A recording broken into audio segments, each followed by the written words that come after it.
It's scary. All of a sudden I heard a big bang. I jumped about 6 inches. The roof of the tank blew off. I don't think we've had a significant incident like this here in my tenure as fire chief. Right now at 6, a fuel tank explodes on La Crosse's north side this morning, sending shock waves through part of the city. Good evening, everyone, and thanks for watching tonight at 6 o'clock. I'm Mike Thompson. And I'm Lisa Klein. Dozens of 911 calls flooded La Crosse County's dispatch center this morning after residents heard and felt that large explosion. Emergency crews responded to the 700 block of Sumner Street, south of the La Crosse Loggers baseball field, around 7 o'clock this morning for a 40-foot fuel tank that had exploded at Midwest Fuels. It took crews about an hour and a half to get the fire under control. One employee was transported to the hospital with non-life-threatening burns and has since been released. News 8's Brittany Schmidt begins our team coverage live at the scene. Brittany?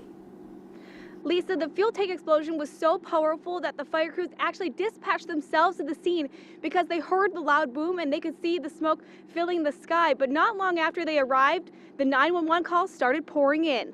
911, what's the address of the emergency? 911, what's the address of the emergency? Within minutes, dozens of emergency phone calls flooded La Crosse's emergency management. It's on Sumner, it's Midwest Fuels. All describing the scene of an early morning explosion. I just got the hell out of there real quick and it just went boom and I saw a big copper tank go flying. There's black smoke coming out and there's a fire rolling. Emergency crews responded to the scene. We've got everybody on the way down there. To find one Midwest fuel tank completely engulfed in flames, sending large plumes of black smoke into the air. As you can see, there's diesel and asphalt particulate coming down. The tank, which is about 40 feet tall and 24 feet around, contained a mixture of diesel and liquid asphalt.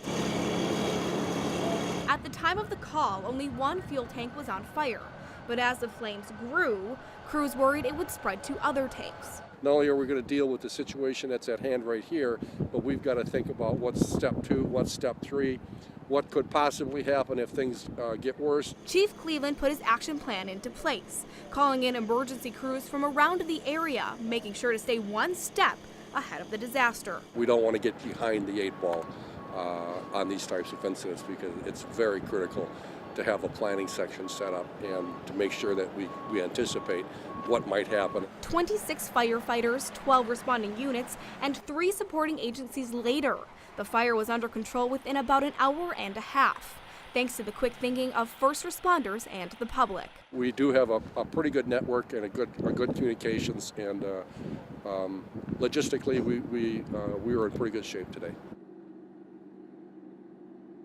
There is still no cause of the fire. They say that it'll probably take even some days or even some weeks before they find an official cause because they want to make sure that they talk to everyone who is here and look at all the evidence that was left afterwards. But we do know that there was extensive smoke, fire, and water damage to that tank where the explosion occurred. Reporting live in La Crosse on the north side, I'm Brittany Schmidt for News 8. Back to you guys in the studio. All right, thank you, Brittany. A part of that good communication that Chief Cleveland was talking about was partly thanks to 911 dispatchers. They handled more than 40 calls in just 20 minutes this morning from residents about that explosion. That's an amazing number of calls to deal with because there's only 3 or 4 people in there answering the phone, so it's very busy for them. And because asphalt and diesel were burning into the air, the fire department issued a shelter-in-place warning, asking all neighbors in a 10-block radius to stay in their homes. News 8's Mark McPherson spoke with people who live and work nearby. He continues our team coverage with their reaction. Mark? Guys, some who live and work in the area heard and even felt that blast early this morning. Others saw flames and smoke high in the air, and everyone received a call of potentially dangerous chemicals. Put it all together, and it made for a tense morning. All of a sudden I heard a big bang. I jumped about 6 inches. I didn't know what was going on. Business owner Paul Dalby was doing some early morning cleaning when the blast shook his building. I could see the flames from my back door. There had to be at least 40 feet high down there or higher. Dalby lives about a block away and saw a steady stream of fire trucks rush to the scene. I was kind of worried, I said, geez, I hope nothing else down there blows up. Jessica Zitzner owns Canine Clips across the street. When she heard the news, she made sure her customers stayed away. Made a few phone calls, canceled my first couple dogs for the safety of everybody. I know that they said something about the air quality and with the safety of the pets, and it's just simpler to stay stay away from the area. Her first customer back was Michael Johnson. He lives nearby and spent the morning sheltered in place. Kind of surprised. We've lived here for a long time, and that's the first incidents they've had over there. My first question is, I wonder if it's one of the ones we put up. John Mason actually helped build the tank that exploded. He came down to the site to see how much of his hard work just went up in flames. I actually on my way to work, and I thought I'd just swing by and see what it looked like and which ones they were. It's kind of depressing because we put a lot of work into them. But even after a busy morning, it wasn't long before it was business as usual on the north side. The officers left a phone call that said that everything was fine, it was clear to go. Now, Mason says his crew built those tanks about 7 years ago, and there were 7 tanks in that area, so he says it's very lucky that nothing else went up in flames today. All right, thanks, Mark. Now, this is the first time La Crosse has ever issued a shelter-in-place warning. It was lifted at about 8:30 this morning. Throughout the process, authorities carefully monitored air quality at the fire scene and 9 blocks away. News 8's Kyle Dimke joins us now in our newsroom with more on that part of the story. Kyle. Well, not only was there a concern of the air quality, but Midwest Fuels is right on the Black River, so staff and emergency crews have to make sure there was no runoff. The company has emergency plans in place to stop any sort of pollution, and that preparation is paying off. In any kind of hazardous materials situation, La Crosse County Emergency Management Coordinator Keith Butler needs to get the word out. There are certain entities that should be notified about that circumstance just in case additional response is needed or if there's environmental impact to that. Butler immediately called the Wisconsin DNR and the state's Emergency Management Office after learning of the explosion. And from their network, that information spread out to many, many other partners. Butler says the oily black smoke from the fire caused some air quality concerns. But when the fire was put out, he says there was nothing to fear. Now that it's extinguished, there's no longer any fumes being emitted into the air, so I think that the problem is gone now. Because the company is located on the river, Butler says the DNR worried about water contamination. But during a press conference, company representatives said there was virtually no spill. The only contamination we had was basically from the fire hoses and the water that had some runoff with oil residue. Midwest Industrial Fuels says it has safeguards in place, such as berms around these tanks to prevent from any sort of runoff. Any runoff, any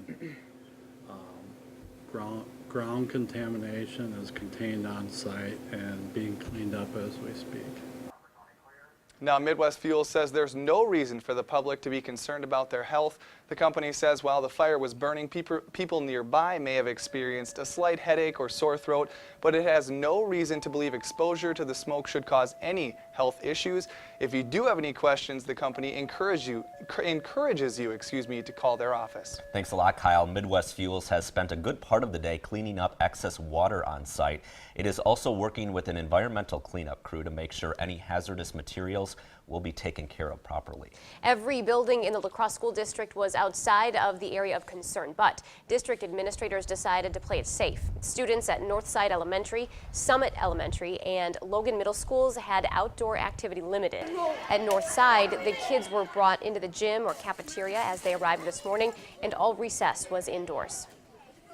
We just want to make sure that every stone is turned, and we have an opportunity to have indoor recess is easy enough for us to do, and then we'll send them home at the end of the day, and the air will be even clearer.